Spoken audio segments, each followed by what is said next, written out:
They were taken from their barracks without warning, pulled from lines of exhausted prisoners who had already survived starvation, disease, and the daily violence of the camps. None of them were told where they were being taken or why. They only knew one thing: people did not return from buildings the SS tried to keep hidden. Inside, guards waited with lists already prepared. The women chosen were told they had been selected for a special assignment, an assignment the SS claimed would give them better food, cleaner beds, and a chance at surviving a system designed to destroy them. What they were not told was that this assignment was part of a secret program created at the highest levels of the Nazi regime, a system built to control prisoners, manipulate their desperation, and turn survival itself into a bargaining tool. For decades, almost no one outside the camps knew this existed. Even many survivors never learned the full extent of it. Records were burned. Testimonies were silenced, and this part of the camp machinery remained hidden behind the larger horrors of the war. This is the story of the Nazi concentration camp pleasure houses, how they were built, who was forced into them, and why this system remained in the shadows for more than 60 years.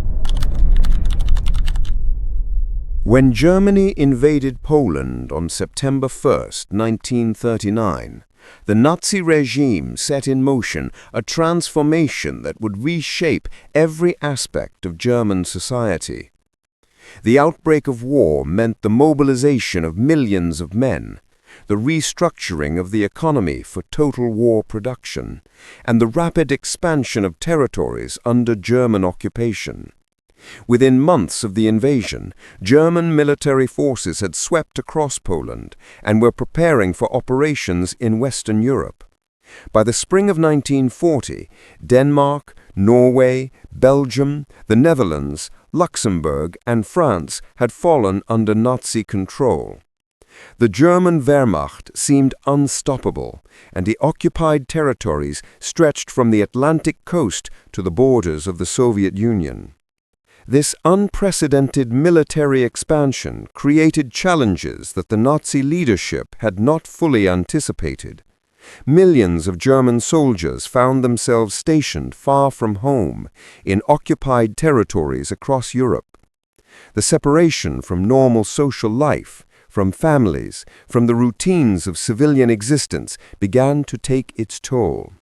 Wehrmacht commanders observed signs of declining morale among troops who spent months or years in foreign lands with limited contact with German society. The Nazi military leadership understood that morale was not merely a matter of comfort, it was a strategic concern. Soldiers who were dissatisfied, homesick, or emotionally isolated could become disciplinary problems. They might drink excessively, engage in behavior that antagonized local populations, or lose the aggressive edge that the regime demanded of its fighting forces. To address this concern, the Wehrmacht established entertainment facilities in occupied territories. These included bars, recreational centers, and establishments where German soldiers could interact with women. The regime carefully organized these facilities, ensuring they were staffed by women deemed racially acceptable according to Nazi ideology. Wehrmacht officers viewed this as a practical matter of maintaining military effectiveness and preventing behavior that might undermine German authority in occupied regions. Within Germany itself, the concentration camp system was expanding at an alarming rate. What had begun as a network of facilities to imprison political opponents had evolved into a vast archipelago of camps that held hundreds of thousands of prisoners. These included political dissidents, criminals, members of groups the Nazis considered socially undesirable, and, increasingly, people from occupied territories. By 1942, the camp population had swelled to unprecedented numbers, and the SS was struggling to manage this enormous captive labor force. In this context, one SS officer saw an opportunity to apply the same logic that the Wehrmacht had used for its troops to the concentration camp system. His name was Oswald Pohl, and he would become the architect of one of the most disturbing innovations in the already horrific camp system. Oswald Pohl was not a household name, even within the Nazi hierarchy. He did not give fiery speeches or lead dramatic military campaigns. Instead, he was a bureaucrat, a man who excelled at organization, logistics, and the efficient management of resources. In February 1942, Pohl received an appointment that would give him enormous power over the concentration camp system. He became the head of the SS Main Economic and Administrative Office, known by its German acronym as the WVHA. This position made Pohl responsible for the economic exploitation of concentration camp prisoners. Under his authority, prisoners would be worked to death in armaments factories, construction projects, and industrial enterprises that generated profits for the SS and supported the German war economy. Pohl approached this responsibility with a mindset of a corporate manager, seeking to maximize productivity and minimize waste. But Pohl's vision extended beyond simply working prisoners harder. He understood that maintaining control over such a large and diverse prisoner population required more than brutality and terror. It required sophisticated methods of manipulation, creating incentives, establishing hierarchies, and offering rewards that prisoners would compete to obtain. In early 1942, Pohl drafted a memorandum that he submitted to his superior, Heinrich Himmler, the Reichsführer SS and one of the most powerful figures in Nazi Germany. In this document, Pohl outlined his proposal for a new system that would serve multiple purposes. It would provide a reward mechanism that could be used to incentivize prisoner productivity and compliance. It would help establish and reinforce hierarchies among prisoners, making some feel privileged while others remained excluded. And it would give camp administrators another tool for gathering intelligence, as prisoners might be willing to inform on others in exchange for access to privileges. The proposal was coldly calculated. Pohl argued that male prisoners, like soldiers, experienced physical needs that, if left unaddressed, could lead to behavioral problems or decreased work efficiency. He suggested that by offering access to women as a reward for cooperation and productivity, the SS could create a powerful incentive structure. Prisoners who informed on escape plans, who exceeded work quotas, or who served the camp administration in various capacities could be granted this privilege. Heinrich Himmler reviewed Pohl's proposal with interest. Himmler was known for his obsession with control, his belief in using every possible method to maintain SS authority, and his willingness to implement systems that other Nazi leaders might have found distasteful. He saw the potential in Pohl's plan. After careful consideration, he gave his approval. With Himmler's endorsement secured, Oswald Pohl moved quickly to implement his system. He approached the project with characteristic thoroughness, treating it as he would any other administrative challenge. Every aspect would be carefully planned, measured, and optimized for efficiency. In June 1942, the first facility of its kind opened at Mauthausen concentration camp in Austria. Mauthausen was one of the most notorious camps in the Nazi system, known for its brutal stone quarries where prisoners were worked to death under savage conditions. It was here that Pohl chose to test his new system. The SS approached the establishment of this facility with meticulous planning. They calculated ratios, how many women would be needed to serve how many men. They determined what they considered the optimal age range for the women selected. They designed the physical layout of the facility, deciding how many rooms would be needed to maintain continuous operations. Every detail was quantified and analyzed. The calculations that emerged from this planning process revealed the brutal mathematics of the Nazi system. SS planners determined that 10 women would be assigned to serve between 300 and 500 male prisoners. The calculations were based on estimates of physical endurance, designed to maximize utilization while minimizing costs. If a woman could not maintain the expected schedule, she would be returned to the general camp population and replaced. The women selected for this program came primarily from Ravensbrück, the main women's concentration camp located north of Berlin. Ravensbrück held tens of thousands of female prisoners, including political prisoners, criminals, Romani women, Jehovah's Witnesses, and others whom the Nazi regime had deemed enemies or undesirables. From this population, SS officers selected women for transfer to the camp facilities. The selection process was overseen by camp personnel who evaluated women based on age, physical condition, and perceived attractiveness.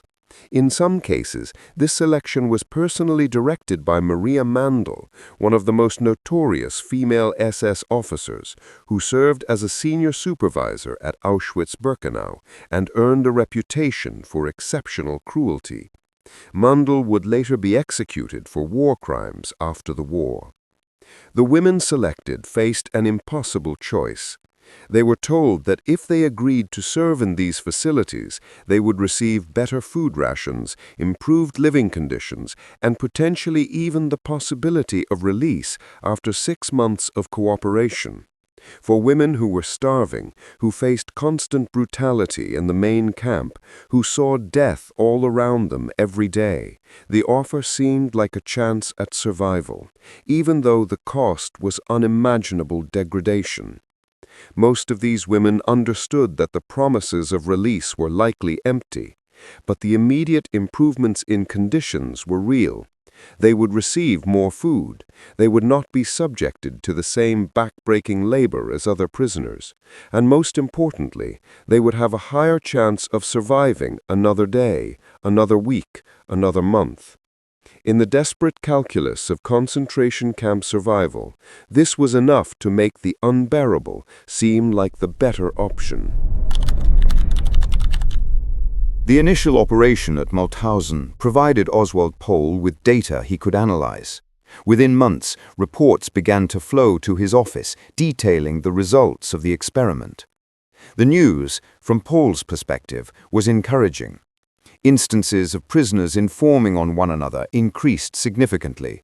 Camp administrators reported more frequent reports of escape plans being betrayed, of resistance activities being exposed, of prisoners naming others who criticized the regime or violated camp rules. Simultaneously, productivity measurements showed improvements. Prisoners who had been granted access to the facility worked harder, presumably motivated by the desire to maintain their privileges. Those who aspired to such access also increased their work output, competing for the favor of capos and SS guards who could grant them this reward. For Pohl, these results validated his entire approach. He had successfully created a system of incentives and control that appeared to improve camp management without requiring additional resources or personnel. Emboldened by this success, he ordered the expansion of the program to other major concentration camps. Over the following months, similar facilities were established at Buchenwald, one of the largest camps in Germany proper; Auschwitz, which was rapidly becoming the center of the Nazi extermination program; Dachau, the first concentration camp the Nazis had opened; Sachsenhausen, Neuengamme, Dora Mittelbau, Flossenburg, and Gusen. By the time the program reached its full extent, 10 concentration camps operated these facilities. The establishment of these facilities in multiple camps required a steady supply of women from Ravensbrück and other sources. By various historical estimates, between 300 and 500 women passed through this system during its years of operation. The demographic composition of these women provides insight into how the SS made selections. Approximately 65% were German women, most of whom had been imprisoned as criminals or political prisoners. Polish women constituted most of the remainder, reflecting the large numbers of Polish women held in the camp system after Germany's invasion and occupation of Poland. Records indicate that at least one Romanian woman was also included in the program. The system that Pol established reinforced the hierarchical structure of camp society. Access to the facilities was strictly controlled and limited to certain categories of prisoners. Kapos, prisoners who served as supervisors of work details, could earn access through their cooperation with camp authorities. Prisoners who held privileged positions, such as block elders who maintained order in prisoner barracks, might also receive this reward. In some cases, particularly productive or cooperative prisoners could be granted access. The exclusivity of the system served multiple purposes. It created visible distinctions between prisoners who had privileges and those who did not, fostering resentment and competition that prevented prisoners from uniting against their captors. It gave certain prisoners a stake in maintaining the existing system, as their privileged position depended on continued cooperation with camp authorities. And it provided camp administrators with a constant source of leverage over prisoner behavior. The cost of access was deliberately set high within the camp economy. Prisoners had to pay 2 Reichsmarks for each visit, a significant sum for people who received only minimal payment vouchers for their forced labor. This pricing structure ensured that only those prisoners who had accumulated resources, either through their privileged positions or through black market activities within the camp, could afford regular access. One group was explicitly and completely excluded from this system: Jewish prisoners. Under no circumstances were Jewish men permitted to enter these facilities, regardless of their position or cooperation level. This exclusion served the Nazi regime's ideological agenda, reinforcing the dehumanization of Jewish people and the claim that they represented a fundamental threat to racial purity. While some historians believe this absolute prohibition came directly from Heinrich Himmler himself, no written order explicitly stating this policy has been found in surviving SS documents. The conditions that women endured in these facilities were designed with the same cold efficiency that characterized every aspect of the concentration camp system. The SS created regulations that governed every minute of their existence, treating them not as human beings, but as resources to be utilized according to bureaucratic specifications. Each woman was required to see 8 men per day. Each encounter was allocated exactly 15 minutes. The schedule was enforced rigidly, with guards monitoring compliance. The rooms where these encounters took place were constructed with observation holes in the walls, allowing SS guards to watch continuously. This surveillance served multiple purposes. It ensured that prisoners and women adhered to regulations. It prevented the development of personal relationships that might lead to resistance activities. And it provided another layer of humiliation and control. All conversation during encounters was strictly forbidden. The SS wanted to prevent any communication that might lead to solidarity, planning, or emotional connections between prisoners and women. Guards would intervene immediately if they heard talking, and violations could result in punishment for both parties. Before women began their assignments, they underwent extensive medical examinations. The SS doctors checked for communicable diseases, particularly sexually transmitted infections, which the camp administration feared might spread among the prisoner population and reduce overall productivity. These examinations were invasive and degrading, conducted without any concern for the women's dignity or comfort. After passing the medical screening, women were subjected to a transformation process designed to make them physically acceptable according to SS standards. They received injections of calcium and vitamins to improve their appearance. Their skin was scrubbed with harsh brushes and chemical solutions to remove the grime and marks of camp life. They were given disinfecting baths. They received significantly increased food rations to help them gain weight and look healthier. They were even placed under ultraviolet lamps to give their skin a more vibrant appearance, mimicking the effect of sun exposure that healthy people would have. The most invasive procedure in this preparation was forced sterilization. The SS insisted on this measure to prevent pregnancies that would render women unable to continue their assigned duties. This sterilization was conducted without consent, without proper medical care, and with complete disregard for the long-term physical and psychological consequences for these women. Despite the horrific nature of these conditions, they represented a marginal improvement over life in the main camp population. Women in these facilities received more food, which, in the starvation environment of concentration camps, meant a significantly better chance of survival. They did not have to perform the exhausting physical labor that killed thousands of other prisoners. They had access to basic hygiene facilities more regularly than most prisoners. They were less likely to be selected for immediate execution during the periodic cullings of prisoners who were deemed too weak to work. This cruel calculation that sexual exploitation represented a survival advantage compared to the alternatives demonstrates the absolute horror of the concentration camp system. Women faced a choice between different forms of dehumanization and chose the one that seemed to offer the highest probability of living another day. The SS exploited this desperate reality through psychological manipulation.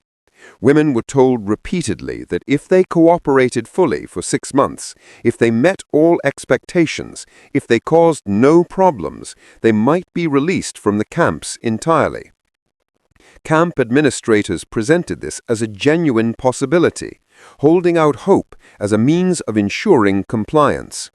Most women recognized these promises as lies. They had seen too much of the Nazi system to believe in the mercy or honesty of their captors. But hope, even implausible hope, provided something to cling on to in an environment designed to destroy all sense of future possibility. And so women complied, not because they truly believed in freedom, but because hope, even thin, was better than despair. The establishment of these facilities served Oswald Pohl's original vision of creating a sophisticated control mechanism within the camps.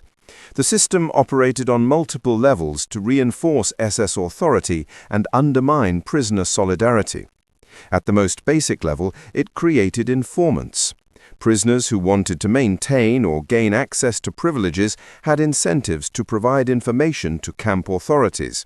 They reported on escape plans, on resistance activities, on prisoners who expressed opposition to the Nazi regime, on black market trading, on any activity that camp administrators wanted to monitor.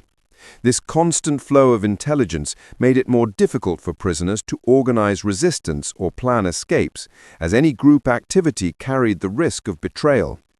The system also established a visible hierarchy among prisoners that undermined collective identity.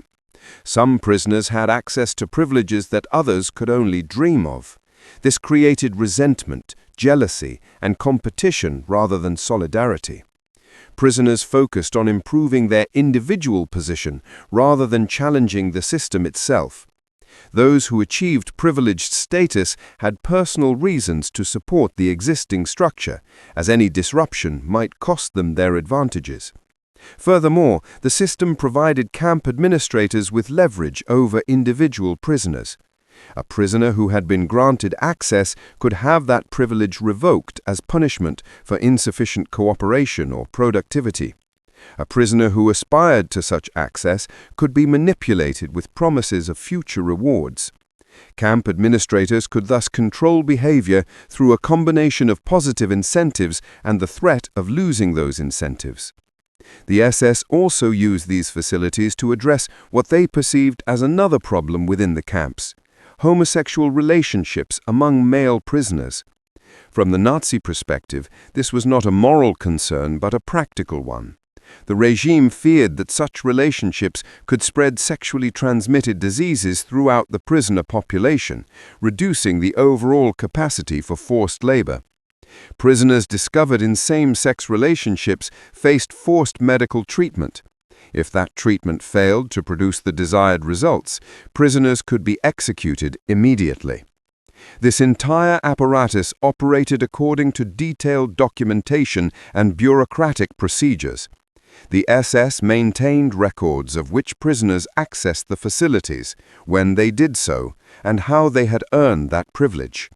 These records, along with other concentration camp documents, provide historians with evidence of how the system functioned. The system that Oswald Poole created operated from June 1942 until the collapse of the Nazi regime in 1945. For nearly 3 years, this apparatus functioned as a standard component of concentration camp administration in the 10 camps where it was established. It became normalized within the SS bureaucracy, treated as just another aspect of camp management, requiring regular reports, personnel assignments, and administrative oversight. The demographic composition of women in the system reveals important aspects of how the SS made selections and whom they considered expendable for this purpose. The predominance of German women, roughly 65% of the total, reflects several factors. Many German women in the camps had been imprisoned as criminals under the Nazi system's broad definitions of criminality, which could include anything from theft to prostitution to violations of racial purity laws. Others were political prisoners who had opposed the Nazi regime. From the SS perspective, these women had already been cast out of German society and could therefore be used for purposes that served the regime's interests. Polish women constituted the second largest group, reflecting the massive numbers of Polish people imprisoned after Germany's invasion and occupation of their country. The Nazi regime viewed Slavic peoples as racially inferior and suitable for exploitation. Polish women in the camps faced particular brutality, and their selection for these facilities represented another dimension of the occupiers' contempt for Polish humanity. The presence of at least one Romanian woman in the documented records suggests that the SS drew from whatever populations were available in sufficient numbers at Ravensbrück and other women's camps. The system required a steady supply of replacements as women became too ill to continue, as they died from the physical toll of their exploitation, or as new facilities opened and existing ones expanded. Survival rates among women in these facilities were significantly higher than among the general camp population. This was not due to any humanitarian concern on the part of the SS, but rather reflected the regime's calculated interest in maintaining a functional system. Women who were starving to death or dying of disease could not fulfill their assigned role, so they received enough food and medical attention to keep them physically capable of continuing. This pragmatic cruelty meant that most women in these facilities survived until the end of the war. This relatively high survival rate would later complicate historical understanding of the system. For decades after the war, the topic remained largely hidden, and when it did emerge, some people struggled to understand how to categorize this experience within the broader horror of the Holocaust and the concentration camp system. The fact that most women survived could seem, to those unfamiliar with the details, to diminish the severity of their exploitation. In reality, their survival does not make their experience less horrific. It simply demonstrates that the SS was capable of keeping people alive when it served the regime's purposes, while simultaneously allowing millions of others to die when their death served those same purposes. When Allied forces liberated the concentration camps in 1945, they discovered the full extent of Nazi atrocities. The mountains of corpses, the skeletal survivors, the gas chambers and crematoria, the medical experimentation facilities, the evidence of systematic mass murder. All of this came to light in the final months of the war and the immediate post-war period. In the chaos of liberation and the overwhelming horror of what had been uncovered, certain aspects of the camp system received less attention than others. The existence of brothels in the camps was known to investigators and prosecutors preparing for the Nuremberg trials, but it did not feature prominently in the legal proceedings. The trials focused primarily on crimes against peace, war crimes, and crimes against humanity as defined by the deaths of millions. The systematic sexual exploitation of hundreds of women, while undoubtedly criminal, seemed to some prosecutors like a smaller concern compared to the industrial murder of 6 million Jews and millions of other victims. Survivors of the camps faced their own reasons for silence.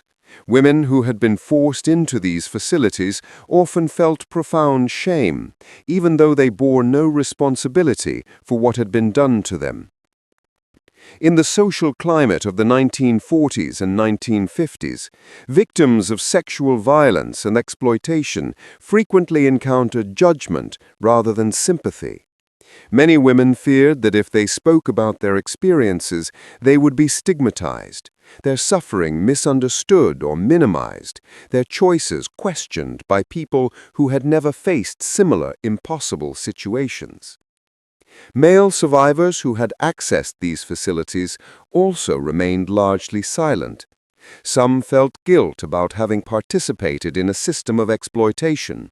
Others feared judgment for their behavior during the camps, knowing that people who had not lived through that experience might not understand the moral collapse that the Nazi system engineered. Still others simply wanted to forget, to move forward with their lives, to leave behind memories of the camps and everything associated with them. Camp administrators and guards who survived the war and escaped prosecution had obvious reasons for silence. Speaking about any aspect of the camp system could draw attention to their roles and potentially lead to criminal charges. Those who were prosecuted and convicted typically focused their defense strategies on claiming ignorance or minimizing their involvement, rather than providing detailed information about camp operations. The result of all these converging silences was that the brothel system remained largely unknown outside of academic and survivor communities for decades. Occasional references appeared in scholarly works about the concentration camps, but these were usually brief mentions rather than detailed examinations. The topic seemed too uncomfortable, too complicated, too likely to be misunderstood or sensationalized for mainstream historical discussion. This silence had consequences. It prevented a full understanding of how the Nazi regime exploited every aspect of human vulnerability for purposes of control. It left gaps in the historical record that allowed myths to persist, including the false claim that the Nazi regime was morally opposed to prostitution and sexual exploitation. In reality, the regime had no moral objections to such exploitation when it served state purposes. Nazi ideology selectively condemned certain practices while sanctioning others based purely on whether they advanced regime interests. The veil of silence began to lift in the early 21st century, largely through the work of one determined historian. Robert Sommer, a German scholar, spent 34 years researching the concentration camp brothel system. His investigation required painstaking work in archives across multiple countries, tracking down scattered documents, locating survivors willing to speak about their experiences, and piecing together a complete picture of how the system operated. Sommer faced significant challenges in his research. Many relevant documents had been destroyed by the SS in the final days of the war, when camp administrators burned files to hide evidence of their crimes. Survivors were elderly by the time Sommer conducted his interviews, and many had died before they could share their testimonies. The topic itself remained sensitive, requiring careful and respectful approaches to people who had endured profound trauma. Despite these obstacles, Sommer persevered. In 2009, he published his groundbreaking work, Das KZ Bordell, Sexual forced labor in nationalsozialistischen Konzentrationslagern. The concentration camp brothel. Sexual forced labor in National Socialist concentration camps. The book ran to more than 450 pages and provided the first comprehensive examination of this hidden chapter of Holocaust history. Sommer's work accomplished several critical objectives. First, it documented the existence and operation of the brothel system with extensive evidence, removing any doubt about whether this had occurred. Second, it traced the decision-making process that led to the system's creation, showing how it emerged from the highest levels of SS leadership as a calculated policy rather than an ad hoc development in individual camps. Third, it identified by name the SS officers responsible for establishing and operating the system, ensuring that historical responsibility was clearly assigned. Fourth, and perhaps most importantly, Sommer's research demolished lingering myths about Nazi moral crusades against prostitution. Nazi propaganda had often portrayed the regime as fighting against moral corruption and defending traditional values. The reality, as Sommer demonstrated, was that the regime enthusiastically organized and expanded prostitution when it served state interests. The Nazis had no principled objections to sexual exploitation. They simply wanted such exploitation to occur according to their racial ideology and to serve their purposes of control and profit. Sommer's work also highlighted the issue of forced sexual labor as a distinct category of Nazi crime. The women in the camp brothels had not volunteered for prostitution in any meaningful sense. They had been imprisoned by a criminal regime, placed in conditions of deliberate starvation and brutality, and then offered a false choice between different forms of exploitation. This constituted forced labor of the most degrading kind, combined with systematic, coercive abuse. Sommer argued convincingly that this deserved recognition as a specific crime against humanity, distinct from, but related to, other forms of forced labor in the camps. The publication of Sommer's book sparked renewed discussion among historians, legal scholars, and the general public about aspects of the Nazi system that had remained obscure.